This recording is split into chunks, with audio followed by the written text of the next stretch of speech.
어제 5화 리뷰 영상에서 다뤘던 내피셜이 맞아 떨어진 것 같습니다. 원기선 장군은 나무이고 푸른 난초들은 원령가의 지원을 받은 재능 있는 사람들을 뜻하며 원상아가 나무와 떨어지면 푸른 난초는 죽는다고 했으니 이 난초는 아버지 나무를 떠나면 오래 살 수 없어요. 난초에 필요한 미생물 곰팡이들을 아버지 나무에서만 얻을 수 있거든. 사건 현장에 떨어진 푸른 난초들은 원령가 나무에서 떨어진, 즉 원령가를 배신했거나 쓸모가 다해 죽은 사람이라고 해석하는 것이 맞는 것 같습니다. 결국 원령가 나무에 묶여있는 푸른 난초들은 원령가에 아직 쓸모가 있어서 목숨줄을 부여잡고 있는 사람들이며 이들을 나무에 묶어둘지 아니면 떼어낼지는 원령가의 마음이겠죠. 여기서 한 가지 걱정되는 것은 바로 셋째 오인혜인데요. 오인혜는 이미 원상아의 유혹에 넘어가 자신만의 푸른 난초를 하사받았으며 원상아는 이를 나무에 묶어두었죠. 이내는 태어나서 받는 사랑보다는 자신이 쓸모가 있어서 받는 사랑이 좋다고 했는데 다른 사랑이 받고 싶었나 봐. 그냥 동생이니까 사랑해주는 거 말고 내가 그림을 잘 그려서 쓸모가 있어서 사랑해주는 거. 정말 그런 사랑을 받게 되었습니다. 하지만 이내가 깨달아야 하는 점은 자신이 쓸모가 있어서 받는 사랑은 자신이 쓸모가 없어지는 순간 버려진다는 것이죠. 만약 원상아에게 오인혜라는 존재가 필요가 없어진다면 그때쯤 원령가의 비밀을 알고 있을 오인혜의 결말은 죽음뿐이며 이내의 옆에는 본인이 하사받은 푸른 난초가 떨어져 있겠죠. 마치 진화영과 신의사가 그랬듯이 말입니다. 이미 원상아와 이내 사이에는 둘만의 초상화라는 비밀을 공유하기 시작한 만큼 이내는 원령가에 점점 묶이고 있습니다. 이쯤 되니 최종 빌런은 원상아라는 것이 사실상 확정 같네요. 이전 영상에서 다뤘던 오프닝부터 등장해 미니어처를 자기 멋대로 조정하는 이손. 초록색 매니큐어가 발라져 있으니 박재상보다는 원상아라고 보는 것이 맞고, 원상아는 초록색 옷과 초록색 핸드폰을 가지고 있으며 결정적으로 비밀을 좋아한다고 했죠. 저는 이번 화를 통해서 원상아가 왜 비밀을 좋아한다고 했는지 어렴풋이 깨닫게 됐는데요. 오늘 국제 난초협회, 즉 정난회라는 것이 등장했습니다. 이 정난회의 멤버들은 13만 평의 땅, 경기도 무신군 노마면, 김탄리 26의 땅을 공동 소유하고 있었죠. 정난회 사진의 멤버는 총 14명으로 이 중 원기선 장군, 원령학교 교장 장사평, 고모할머니 오혜석, 행방불명된 최희재라는 사람, 이렇게 4명만이 생존하고 있었습니다. 나머지 10명은 모두 자살, 사고 등으로 죽음을 맞이했죠. 그리고 이 10명의 죽음 뒤에는 불법 사업, 인권 탄압, 횡령 등 각종 비리들이 엮여 있으며 이들이 죽음으로 마무리되면서 4년 전 보배저축은행 사건처럼 이 불법적인 비리를 같이 진행했을 우두머리 원기선 장군까지의 추적이 불가능하게 되었습니다. 즉 원령가의 손을 잡고 불법적인 비리로 막대한 수익을 얻어낸 정난회였지만 상황이 불리해지자 원령가는 꼬리 자르기 형식으로 관련된 이들을 모두 숙청했고, 결국 해당 비리와 원령가가 엮여 있다는 것은 아무도 모른 채 영원히 비밀 속에 묻히게 된 것이죠. 다시 말해 원상아가 비밀을 좋아한다는 말, 이 말은 원령가와 손을 잡았던 이들을 모두 숙청하며 꼬리를 잘랐던 원기선 장군과 마찬가지로 원상아 역시 자신의 더러운 비밀을 아는 자들은 모두 숙청하여 세상에 알게 하지 않겠다, 즉 영원히 비밀로 묻어두겠다는 뜻으로 들리네요. 원령가는 막대한 자본을 바탕으로 자신을 대신할 사람을 세운 뒤 막대한 수익을 챙기고 더 이상 쓸모가 없어지면 버리는 행위를 반복해서 지금의 명예와 부를 쌓아온 것이 틀림없겠습니다. 결국 원령가는 가장 낮은 위치의 사람들을 이용해서 가장 높은 곳까지 올라간 것이죠. 그리고 그런 사람들을 양성하기 위해 만든 것이 바로 원령학교인 것입니다. 오늘 박재상이 박재상 재단을 만들어 둠으로써 위기를 피해간 것처럼 말이죠.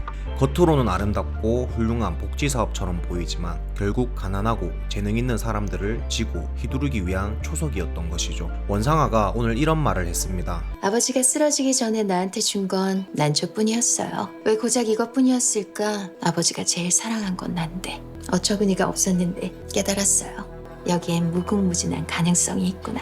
원기선 장군이 겉으로는 박재상에게 모든 걸 남긴 것으로 보이지만 원령가의 가장 근간이 되는 힘, 난초, 즉 정난회 우두머리 자리는 원상아에게 넘겨준 것이라는 걸 알 수 있었습니다. 가장 사랑하는 딸에게 이 자리를 넘긴 것이죠. 결국 쓰러진 원기선 장군 대신 원령가의 나무가 된 것은 원상아이며 나무에 피인 푸른 난초, 즉 각자의 자리에서 성장하고 있는 원령재단의 도움을 받은 이들은 앞으로 원상아가 쓰고 버릴 카드일 뿐인 것이죠. 원상아는 박재상 역시 본인이 캐스팅했다고 했습니다. 효린 아빠 캐스팅한 건 나예요. 원상아 입장에서는 박재상마저 푸른 난초, 쓰고 버리는 카드일 수도 있겠습니다. 그 복선으로 1화에서 박재상의 정장에는 푸른 난초가 꽂혀 있었죠. 한 가지 소름 돋는 것은 진화영의 죽음, 신이사의 죽음, 그리고 고모할머니, 오해석의 죽음까지도 모두 1화에서 예견되었다는 것인데요. 이전 영상에서 말씀드렸던 이 장면, 이제는 원상아가 튕겨내는 미니어처들이라고 얘기해도 되겠죠. 여기 3장 안에 푸른 난초가 뜻하는 건 푸른 난초를 몸에 새긴 진화영이고, 날아가는 자동차는 신이사, 그리고 이 모든 걸 담고 있던 3장은 집에서 앵무새를 키우고 있었던 오해석 할머니를 뜻하는 복선이었던 것 같습니다. 즉 원상아가 진화영, 신이사, 오해석을 원령과 나무에서 떨쳐낸 것이죠. 애초에 박재상은 오해석의 존재 자체를 몰랐습니다.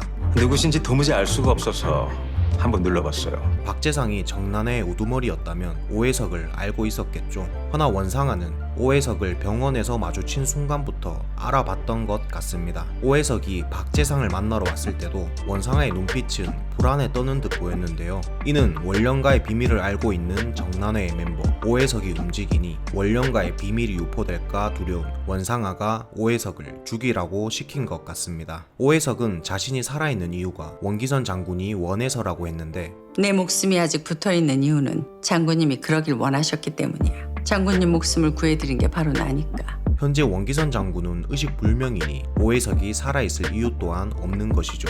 이렇게 보면 오늘 원상아가 오인주에게 건네준 이 푸른 난초, 해당 난초는 오인주에게 하사한 푸른 난초가 아니라 어쩌면 원령과 나무에 묶여 있었던 오해석의 푸른 난초였을 수도 있겠습니다. 원상아가 원령나무에서 오해석의 난초를 떼어냈고 이를 오인주에게 건네 난초를 배달시킨 것이죠. 결국 나무에서 떨어진 푸른 난초, 고모할머니는 죽게 된 것이고요.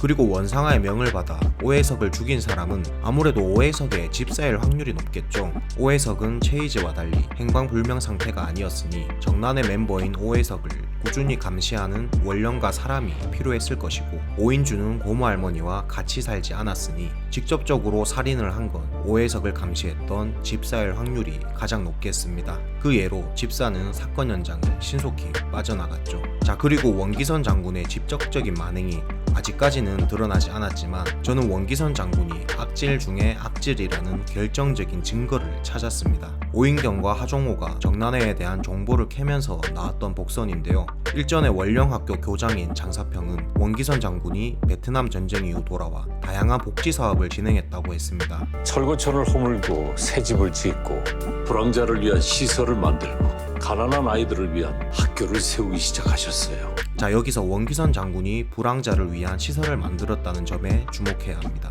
이 사진은 정난의 멤버들이 얽힌 비리와 사건 사고들인데요. 우리는 정난의 멤버 중 심재승이라는 사람에 주목할 필요가 있습니다. 심재승은 선진복지원장이며 해당 시설은 최악의 인권 탄압 사례로 꼽히는 사건이라고 기사가 적혀 있으며, 군사 독재 시절 불황자 수용이라는 명분으로 민간인 불법 감금, 강제 노역과 학대, 민간인 폭행과 살인은 물론 여성을 성범죄 대상으로 삼았던 끔찍한 사건이라고 나와 있습니다. 군사 독재 시절 불황자 수용이라는 명분으로 만들어진 민간인 감금 시설인 선진복지원, 왠지 베트남 전쟁 이후 한국으로 돌아와 불황자를 위해 시설을 만들었다는 원기선 장군이 떠오르지 않나요?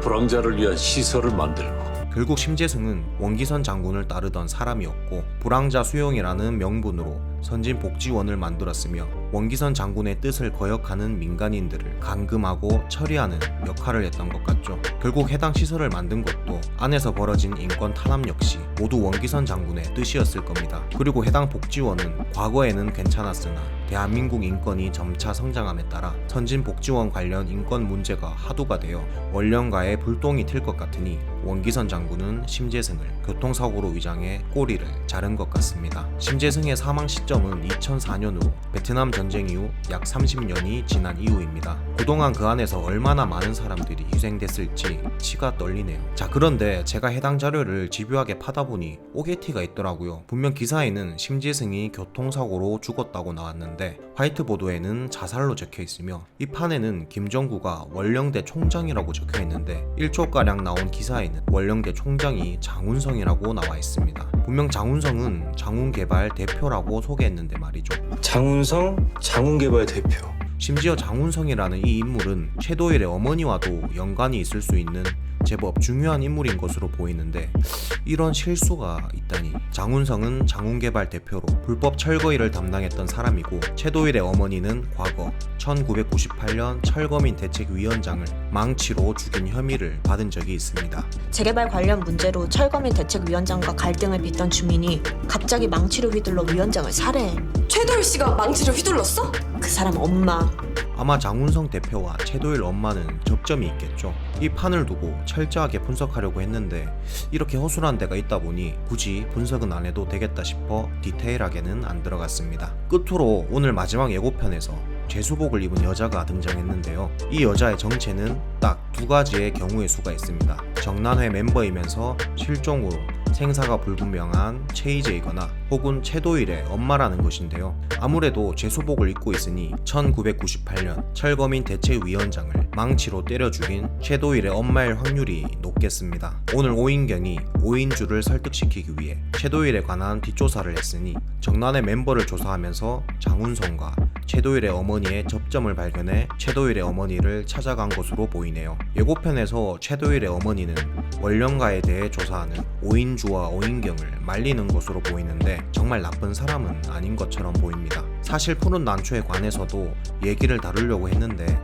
이게 무슨 판타지 영역으로 넘어가는 느낌이라서 추측이 소용이 있을까 싶어서 조금 고민 후에 글을 써볼까 합니다. 이상 작은 아씨들 6화 리뷰 영상은 여기까지고요. 저의 복선 해석과 뇌피셜 영상이 마음에 드셨다면 구독과 알람 설정 버튼을 통해 저와 함께 작은 아씨들 정주행을 하실 수 있습니다. 아직 6화에 나온 복선들 중 풀지 않은 것이 많으니 다음 영상 역시 많이 기대해주세요. 그럼 다음 영상에서 뵙겠습니다. 구독과 좋아요는 영상 제작에 정말 큰 힘이 됩니다.